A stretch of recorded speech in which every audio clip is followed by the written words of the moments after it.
Hey guys, here is your intro video for the new rule called L'Hopital's rule. I know it looks like, La Hospital, but it's just some fancy French guy with some fancy snob name, whatever. So it's pronounced L'Hopital. No offense to any French people, okay? Just throwing that out there. So the basic idea is this: if you're trying to take this limit, it's essentially a limit rule. So if you're trying to take this limit of f of x over g of x, and you go to do the limit, and you plug in the a, etc., etc., and you end up getting something like this, 0 over 0, or some kind of infinity over infinity, plus or minus. Obviously we can't just plug that in. We're not going to get any value. And putting it in the calculator will obviously work, but what if it's a non-calculator problem? Okay, if you put it in the calculator, you might get something other than 0 or infinity. So we have to come up with a way to do this without the calculator, and turns out L'Hopital's rule is the way to go. So if you have a scenario where you're trying to take a limit and you end up plugging in the value and you get 0 over 0 or some kind of infinity over infinity, then what the rule says, basically, the limit that you're trying to find is equal to the limit of the derivatives of those functions, just top over bottom. Which I know, I've basically ripped into you anytime you did something like this if we were trying to do a quotient rule. But this is different. This is just taking a limit and using the derivative to help evaluate that limit. We're not taking the derivative of this quotient. We're taking the derivative of the numerator and the denominator and then applying this limit. Okay, so it just seems like, wait, how is that possible? Doesn't seem like it could possibly work. How it's almost like saying that the function is equal to its derivative.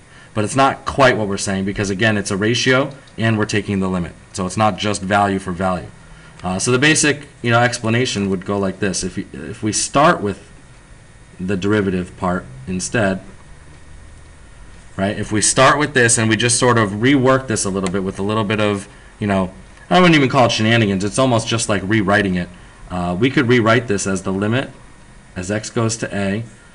If I'm going to just do f prime of x, I can rewrite that as f of x minus f of a over x minus a all over g of x minus g of a all over x minus a. Right? All I basically did was used our definition of derivative and replaced it, our definition of derivative and replaced it, and we'll just clean this up a little bit. This is going to be, I'll apply the limit to each one. The limit, actually, you know what, I probably should have done that first. I probably should have written it like this first. Sorry. Just for the pure definition, right? And then I was going to take it out after, but that's okay. Let me just catch up to myself here in my head. G of x minus g of a over x minus a. This technically right here is the definition of derivative for f prime of x, right? And this technically is the definition for g prime of x.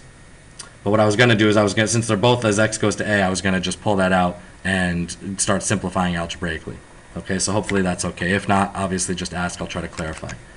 So if I go from there, now I've got the limit as x goes to a of f of x minus f of a over x minus a, but you notice the x minus a's are the same, so those essentially cancel out, right? I have f of x minus f of a over this, g of x minus g of a over the exact same thing, so that leaves us with f of x minus f of a all over g of x minus g of a.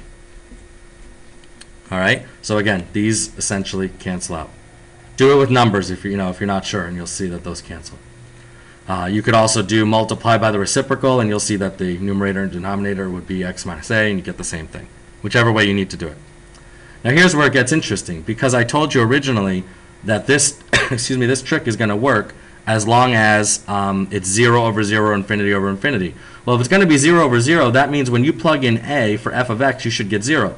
If you plug in a for g of x, you should get 0. So that's essentially saying, well, this will work if f of a equals g of a equals 0. Right? If I plug in a for f and get 0 and g of a and get 0, these both go to 0. And look what you're left with.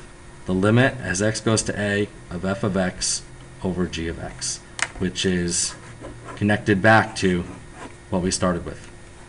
Okay?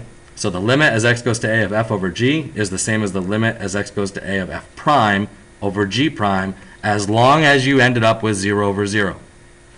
Okay, now I know that doesn't prove the infinity one. The proof for that one's a little more complex, but you can kind of get the feel for, all right, I think I can buy into this now because I see it right here. Okay, all right, let's try a couple examples and see how it works. But the basic thing is, this is what you need to be able to do. Okay.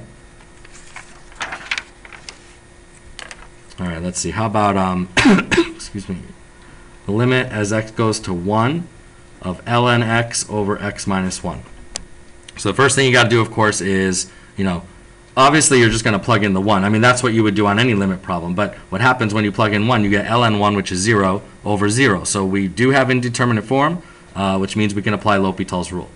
So sometimes in the book, I think they do it like this, like equals, and then they show that they're using L'Hopital's with some kind of signal, for it. But it's not that big a deal. I'm just, in case you see it in the book, you know what it's doing.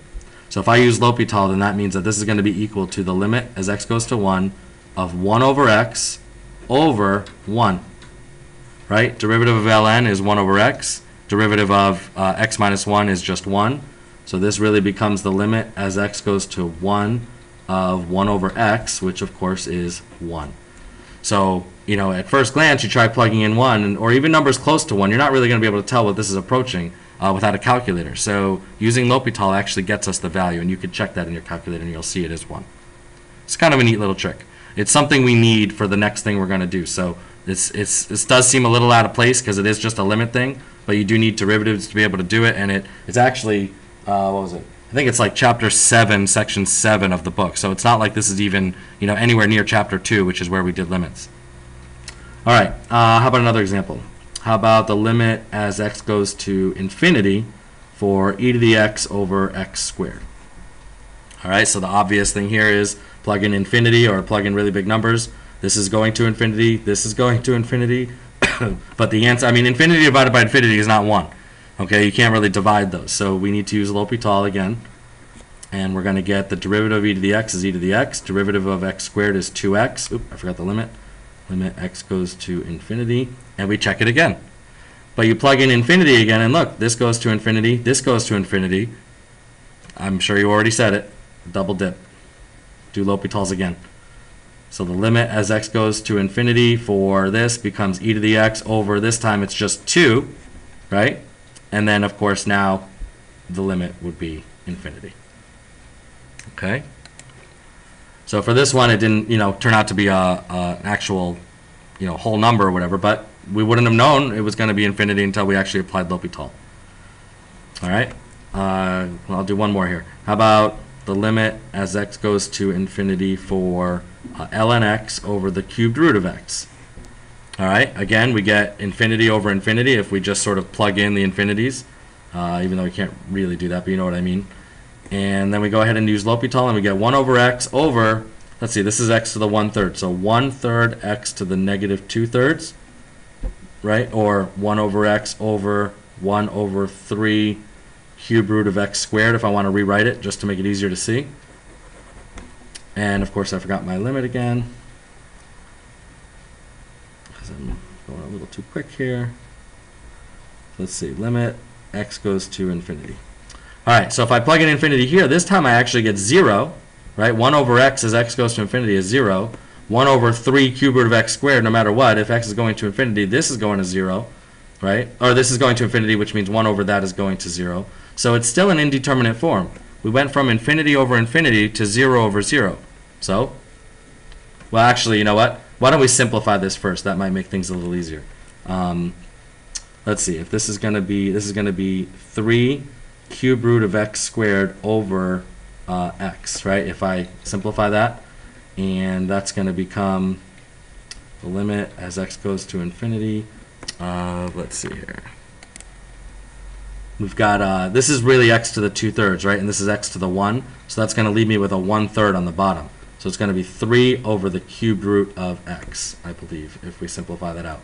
Let's see. This is 2/3. This is 1. 1 minus 2/3 is 1/3, but it's in the bottom. The 3 comes along for the ride. And now, actually, as x goes to infinity, we can just plug that in as is and say, all right, this whole bottom is going to infinity. 3 over something going to infinity is 0. Okay, so it's kind of it wasn't really a double dipper. We could have made it a double dipper. I guess we could have actually done another derivative here, but I think that would have just ended up in basically the same spot. You're going to have more x's in the bottom, more x's in the bottom. So in this case, it just made sense to simplify. All right, so we started with a infinity over infinity. It turned into a 0 over 0, which we just simplified, and it worked out. We were able to get it back to a value.